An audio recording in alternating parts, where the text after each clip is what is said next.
আজকে আমি তৈরি করব পাকা শশার একটা নিরামিষ পদ।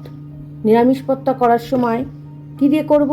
মটর ডালটা ওভারনাইট ছিল, ভিজিয়ে রেখেছিলাম পুরো ধুয়ে, আর আদা লঙ্কা। এই মটর ডালটার সাথে আদা লঙ্কাটা বেটে মিক্সিতে বড়া তৈরি করে নিরামিষ পদটা তৈরি করব পাকা শশার সাথে।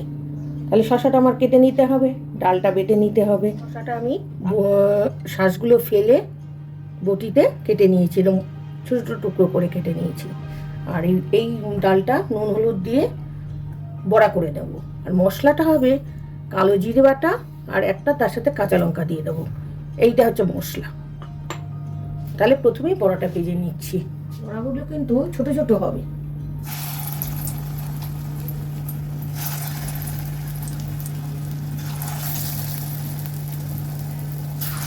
বড়াগুলো আমার সব ভাজা হয়ে গেছে। ওই তেলেই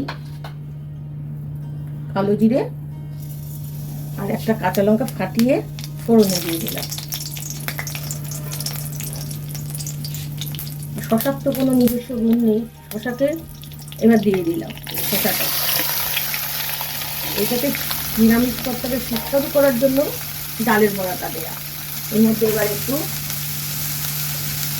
নুন দিয়ে দিলাম, একটু হলুদ দেবো। রান্নাটা কিন্তু নিরামিষ পদ, এই পদটা পুরো কাঁচা লঙ্কাই ভালো লাগবে।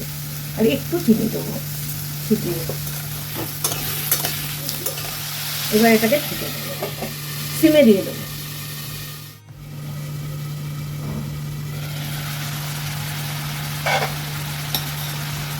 এবার এই বাটা কালো জিরে আর কাঁচা লঙ্কা বাটাটা দিয়ে দেবো।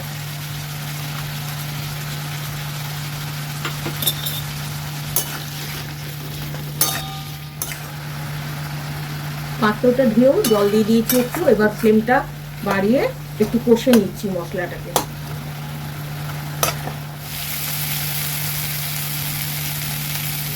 তাহলে মশলাটা আমার কষা হয়ে গেছে।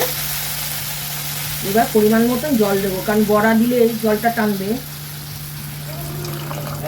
শশাটা আমার সিদ্ধ হোক, আটা দিয়ে দিচ্ছি।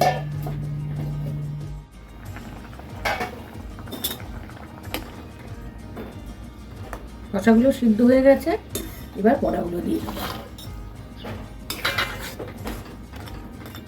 আবার একটু ঢেকে দেবো।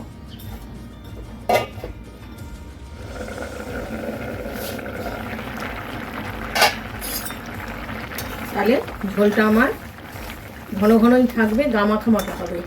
বড়া দিয়ে নামাবো, আবার জল শুষিয়ে নেবে কিছুটা। তরকারিটা আমার পাকা শশার মটর ডাল দিয়ে তরকারি রেডি। দুটো চেরা কাঁচা লঙ্কা দিয়ে দিলাম।